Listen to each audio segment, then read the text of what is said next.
욥기서 30장 제가 몇 군데를 읽도록 하겠습니다. 먼저 1절입니다. 그러나 이제는 나보다 젊은 자들이 나를 비웃는구나. 그들의 아비들은 내가 보기에 내 양떼를 지키는 개 중에도 둘만하지 못한 자들이니라. 9절로 넘어갑니다. 이제는 그들이 나를 노래로 조롱하며 내가 그들의 놀림거리가 되었으며 그들이 나를 미워하여 멀리하고 서슴지 않고 내 얼굴에 침을 뱉는도다. 이는 하나님이 내 활 시위를 늘어지게 하시고 나를 곤고하게 하심으로 무리가 내 앞에서 굴레를 벗었음이니라. 16절로 넘어갑니다. 이제는 내 생명이 내 속에서 녹으니 환난 날이 나를 사로잡음이라. 밤이 되면 내 뼈가 쑤시니 나의 아픔이 쉬지 아니하는구나. 그가 큰 능력으로 나의 옷을 떨쳐버리시며 나의 옷깃처럼 나를 휘어 잡으시는구나. 하나님이 나를 진흙 가운데 던지셨고 나를 티끌과 재 같게 하셨구나. 내가 주께 부르짖으나 주께서 대답하지 아니하시우며 내가 섰사오나 주께서 나를 돌아보지 아니하시나이다. 주께서 돌이켜 내게 잔혹하게 하시고 힘있는 손으로 나를 대적하시나이다. 나를 바람 위에 들어 불려가게 하시며 무서운 힘으로 나를 던져버리시나이다. 내가 아나이다. 주께서 나를 죽게 하사 모든 생물을 위하여 정한 집으로 돌려보내시리이다. 그러나 사람이 넘어질 때에 어찌 손을 펴지 아니하며 재앙을 당할 때 어찌 도움을 부르짖지 아니하리이까. 아멘. 욥이 고난을 당하면서 인간에 대한 현실을 깨달았습니다. 오늘 30장 1절부터 15절까지를 보면 친구들뿐만이 아니라 그의 주변에 그의 도움을 받았던 사람들이 다 그를 버리는 정도가 아닙니다. 조롱하고 욕합니다. 그 전에는 다 자기한테 와서 나 짝 좀 주세요. 일할 수 있는 일거리를 좀 주세요. 내가 뭐든지 할 테니까 나 좀 일 좀 하게 해주세요. 그래서 욥이 일을 시켰습니다. 멀리 다른 나라에서 떠돌다가 온 이방인도 일을 시키고 가난한 자도 일을 시켰습니다. 그런데 그가 양떼를 다 잃어버리고 재산을 다 잃어버리고 가난한 사람이 되자 그 사람들이 다 요합니다. 도움받은 건 생각 안 하고 욥이 이렇게 됐다는 것 자체가 자기에게 손해가 됐다는 것 때문에 아마도 그럴 것입니다. 네가 이렇게 되니까 내가 일을 못하고 네가 그렇게 부자라고 하더니 이렇게 가난하게 되고 내 일거리는 어디 있으며 내 돈벌이는 어디 있으며 이러한 여러 가지 이유들 중에 가장 핵심적인 내용, 네가 내게 손해를 끼쳤다 라고 하는 것 때문에 오늘 욥을 조롱하고 욥을 떠나고 욥에게 손가락질하는 이야기가 1절부터 15절까지 나와 있습니다. 이것은 욥이 현실을 깨달은 이야기입니다. 아, 사람은 이럴 수 있구나. 우리가 이것 때문에 사람을 저주하거나 이것 때문에 사람을 심판하지는 않아야 할지라도 현실은 깨달을 필요가 있습니다. 사람은 냉정합니다. 사람들은 이기적입니다. 우리 자신도 보면 이기적이고 냉정할 때 참 많습니다. 현실은 그렇습니다. 다는 아니라 할지라도 많은 사람이 그렇다는 것을 알기 때문에 욥은 이 일로 인하여서 하나님께 한탄합니다. 하나님, 제가 좋을 때 몰랐던 이야기 중에 하나가 사람의 본질이군요. 제가 가난해져 보니까 사람들이 무엇을 따라가고 있는지를 제가 알겠군요. 사람들이 무엇을 추구하며 사는지를 제가 볼 수 있군요. 그렇습니다. 우리는 사람에 대하여 사랑하지만 의지해서는 안 되는 모습을 보여줍니다. 의지의 대상은 한 분밖에 없습니다. 우리 주 예수 그리스도 한 분밖에 없습니다. 사람 의지하면 실망할 때 많고 보면 방황할 때 많습니다. 오늘 욥이 경험하고 있는 이 고통 가운데 다 떠나 그 주변에 그의 부인마저도 그의 자식들은 죽고 그가 도움을 줬던 일했던 사람들은 저주하고 친구들마저도 공격당하는 이런 고통 앞에서 오늘 그가 16절부터 우리가 읽었던 23절까지가 사실은 이 30장의 가장 중요한 핵심입니다. 이제는 그 고통을 고백하기를 내 뼈가 아프다. 잠도 제대로 못 잔다. 그러면서 하나님께서 나를 이렇게 두신 것에 대하여 그가 신음하면서 하나님 앞에 고백합니다. 오늘 얼마나 그가 하나님께서 행하셨다는 일을 얘기하고 있는지를 그 주어를 보면 알 수가 있습니다. 18절에 보면 그가 큰 능력으로, 또 19절에도 하나님이 나를 진흙 가운데 던지셨고, 또 20절에도 내가 주께 부르지는 주께서 대답하지 아니하시오며, 또 20절 중간에도 주께서 나를 돌아보지 아니하시나이다. 21절에도 주께서 돌이켜, 또 23절에도 내가 하나이다. 주께서 나를 죽게 하사. 오늘 16절부터 23절 가운데서 그가 주어로 삼고 있는 대상이 바로 하나님 그분입니다. 하나님 그분 앞에서 하나님께서 뭔가 의도적으로 나에게 이런 걸 주시는데 나 그 의도를 모르겠다. 하나님의 그 의도에 대하여 왜 나를 이렇게 던져버리시느냐? 하나님께서 나를 왜 이렇게 땅바닥에다가 내리치쳐 버리시느냐? 그 의도를 모르겠다. 현실은 분명히 다 나를 버리고 가장 낮은 자리까지 내동댕이 쳐져진 그러한 상황 가운데 내가 있는 걸 나는 아는데 왜 이거에 대하여 하나님마저도 나에게 말씀해 주시지 않느냐? 그 의도는 분명히 있는 걸 내가 알겠는데 그 의도를 내가 모르겠다. 이게 첫 번째 욥의 아픔입니다. 두 번째 아픔은 하나님의 의도만큼이나 어쩌면 더 깊은 아픔이 하나님께서 왜 이렇게 이제까지 우리가 봤던 어제 봤던 본문하고 연결해서 본다면 왜 하나님은 나를 가까이 하시다가 이제는 멀리 하시느냐? 이게 어쩌면 심정적으로 제일 아픈 것일 수 있고 더 상처가 오래가는 것일 수 있습니다. 목적이 우리가 모를 수 있죠. 전능하신 하나님께서 그분의 어떤 뜻과 그분의 어떤 계획 때문에 그러실 수도 있겠다. 그래서 욥은 여러 가지로 시도해봅니다. 생각을 시도하는 겁니다. 그래. 때가 되면 하나님께서 나를 정금같이 나오게 하시려고 그러시나 보다. 하나님의 그 크심을 얘기하면서 하나님의 그 위대하심을 깨닫게 하시려나 보다. 나름 욥도 생각을 정리하지만 그래서 하나님의 목적에 대해서는 그렇지만 분명하지가 않다. 왜냐하면 목적은 대략 내가 알 수는 있겠고 심지어는 죽어서도 내가 하나님 아버지 앞에 하나님께서 나에게 나타나셔서 말씀해 주실 거다. 어떤 미래의 목적에 대해서는 그가 나름 하나님께 맡기기도 하고 생각도 했습니다. 문제는 어디 있냐면 무엇 때문이냐? 이걸 모르겠다는 거고.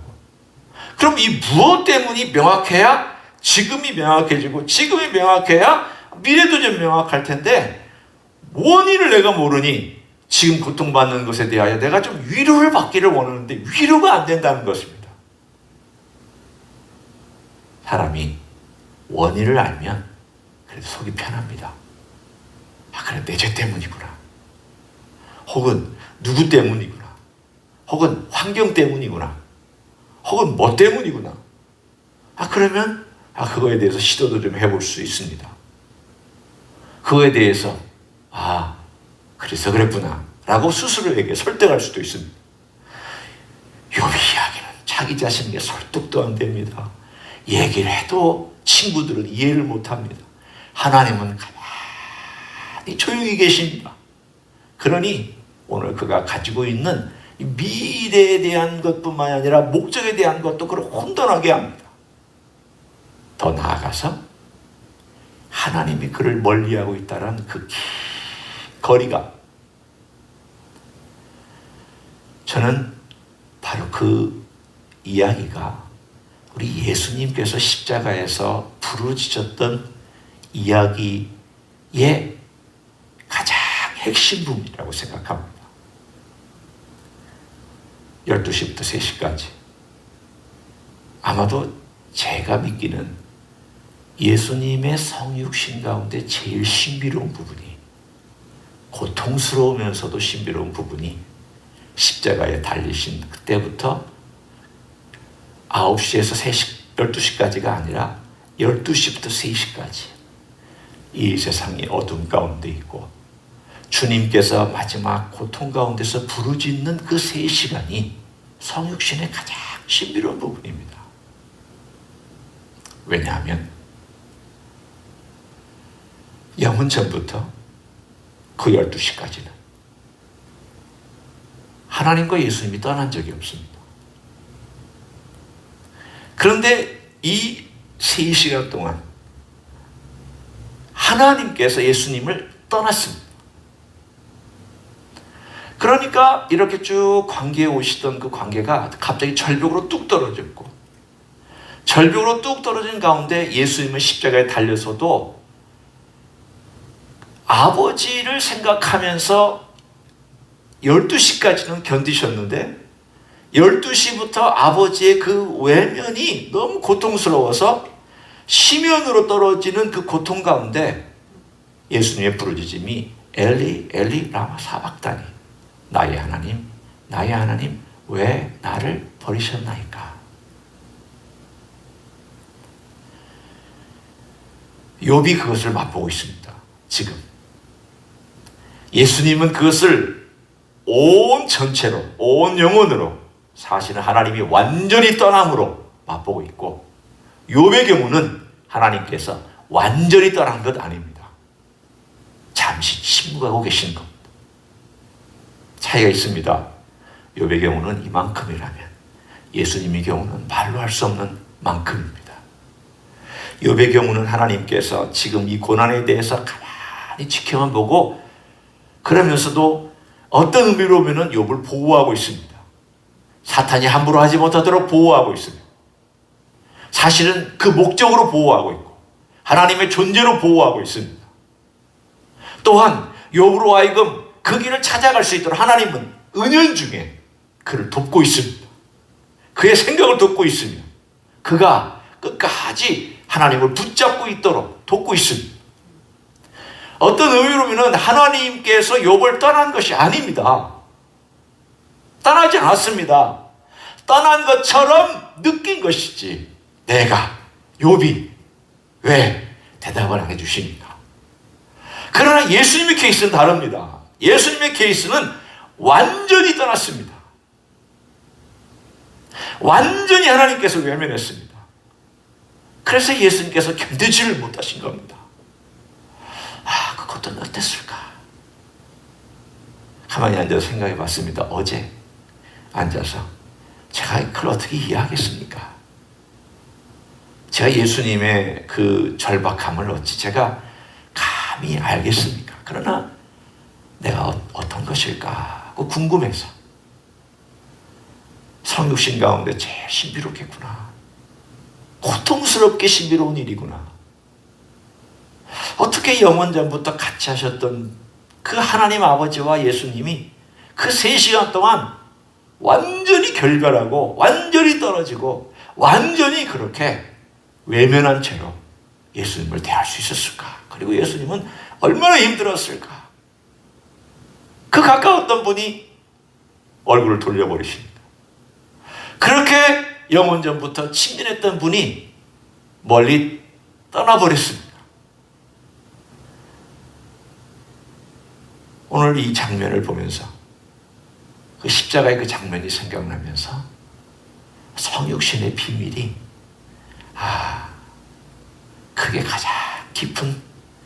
신비로운 비밀이었을 것이다 라는 생각을 어제 조금이라도 느껴보려고 애쓰면서 가졌던 그런 시간이었습니다. 예수님 그것 때문에 오셨습니다. 욥은 그것을 어느 기간 동안 맛보았습니다. 1년인지 2년인지는 모르겠지만 그 기간 동안에 하나님이 응답하지 않는 그 시간이 그는 시면처럼 느껴져서 목적을 모르는 것도 그에게는 고통스럽지만 하나님이 멀리 있는 것처럼 느껴지는 그것 때문에 그는 고통스러웠습니다. 그래서 그가 여전히 하고 있는 태도와 행동이 있습니다. 그것이 뭐냐면 20절 그리고 몇 번 나오고 있는 내용입니다. 20절 한번 보십시오. 내가 주께 부르짖으나, 이 말은 부르짖고 있다는 뜻입니다. 여전히.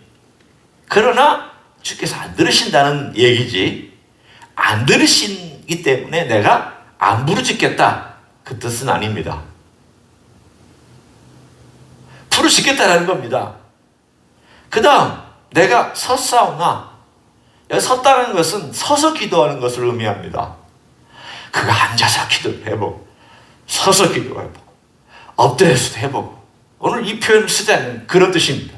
내가 온갖 종류의 기도를 다 하고 내가 온갖 내용을 다 하나님께 아뢰다 그 뜻입니다.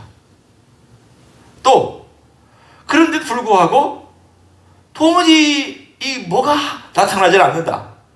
28절 한번 보십시오. 나는 햇볕에 쬐지 않고도 검어진 피부를 가지고 걸으며 회중 가운데 서서 도움을 부르짖고 있느니라. 사람들이 있는 가운데서도 도움을 부르짖고 있습니다. 하나님 살려달라고, 도와달라고. 오늘 여기에 나와 있는 욥은 이 고통스러운 현장 속에서도 자기의 연약함 때문에 하나님의 도움을 구하며 또 부르짖고, 여전히 부르짖고 있는 것을 볼 수 있습니다. 많은 사람이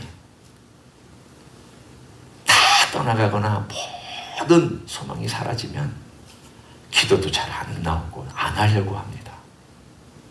그럴 때 있습니다. 그렇지만 우리가 욥에게서 배울 것이 있고 시편에서도 배울 것이 있고 예수님께서 그 마지막 고통스러운 3시간 동안에 하셨던 일 가운데도 배울 게 있습니다.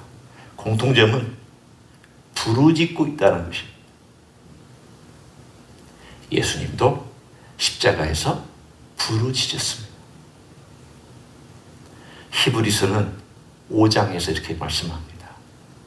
예수님이 얼마나 3시간 동안 어떻게 부르짖는지는 우리는 모릅니다. 아마도 굉장히 많이 부르짖었을 거라고 저는 짐작합니다. 성경에는 몇 마디 안 나오지만. 그런데 히브리서 5장에는 그걸 이렇게 얘기합니다. 통곡하며, 통곡했다고 되어 있습니다. 그 연약함 가운데 통곡하며 하나님께 부르짖었다고 되어 있습니다. 그것은 참 많이 부르짖었다는 뜻입니다. 오늘 여기에 욥 똑같이 부르짖었습니다. 많이 부르짖었습니다. 오늘 하나님 아버지 앞에 우리가 목적도 모르고, 어떨 때는 하나님이 왜 그러시는지에 대하여 의도도 모르고, 어떨 때는 하나님으로부터 멀리 떠난 것 같이 느껴지는 그런 때도 있을 수 있고, 여러 가지 정황들이 우리의 삶 가운데 있을 때 우리가 할 일 한 가지만 있습니다. 부르짖는 것입니다. 주님 도와주십시오. 주님 왜 그런지 좀 알려주시면 안 됩니까?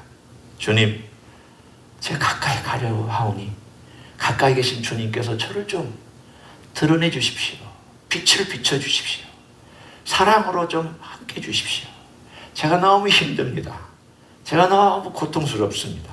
제가 너무 외롭습니다. 이렇게 우리가 주님께 부르짖으면 이 30장 그리고 31장 내일이 있을 31장이 끝난 다음에 욥의 이야기는 끝나고 엘리후가 한 번 쫙 붙고 난 다음에 드디어 하나님 나타나십니다. 이게 욥의 마지막 말들입니다. 하나님께 향한 호소의 마지막 말들. 드디어 하나님이 나타나시는 때가 있습니다. 오늘 우리도 우리 주님께서 당하였던 그 성육신의 비밀이나 욥의 비밀이나 모든 것이 우리에게 주신 그러한 기도의 비밀이고 주님을 알아가는 비밀이고 성탄의 비밀이고 오늘 또한 이 자리에 나온 비밀인 줄로 믿습니다. 주님 앞에 깊이 나아가는 여러분 되시기를 예수님의 이름으로 간절히 축원합니다. 기도하시겠습니다. 하나님 고맙습니다. 욥은 고난의 신비 가운데 몸부림쳤습니다. 하나님이 너무 멀리 계신 것 같아서 심정적으로 몸부림쳤습니다. 하나님의 의도가 들리지도 않고 보이지도 않아서 몸부림쳤습니다. 심각한 고난 가운데 몸부림쳤지만 그는 끝까지 하나님 붙잡고 과거에 가졌던 하나님과의 관계가 회복되기를 위하여 또 붙잡고 부르짖었습니다. 주여, 우리의 삶 속에서도 우리 주님을 향하여 부르짖고 구하고 간구하는 삶을 꾸준히 살아갈 수 있도록 저희에게 늘 동기를 부여하여 주시옵소서. 은혜 가운데 주님 만나게 해주시고 은혜 가운데 주님의 성육신의 비밀을 깨닫게 해주시고 은혜 가운데 우리 주 예수 그리스도의 놀라운 은혜를 더 깊이 경험하는 하나님의 종들이 되게 하여 주시옵소서. 이제는 우리 구주 예수 그리스도의 은혜와 하나님 아버지의 극진하신 사랑과 성령 하나님 교통하심의 역사가 오늘도 놀라운 성육신의 비밀과 십자가에서 고통당하신 우리 주님의 비밀, 그 고통 속에서도 우리를 위하여 부르셨던 그 기도의 비밀을 깨닫기를 소원하는 이 자리에 참여한 모든 종들 위에와 주임지 히스교회 위에와 이민교회들과 한국교회들과 선교사님들 위해 이제부터 영원히 함께 하실지어다. 아멘.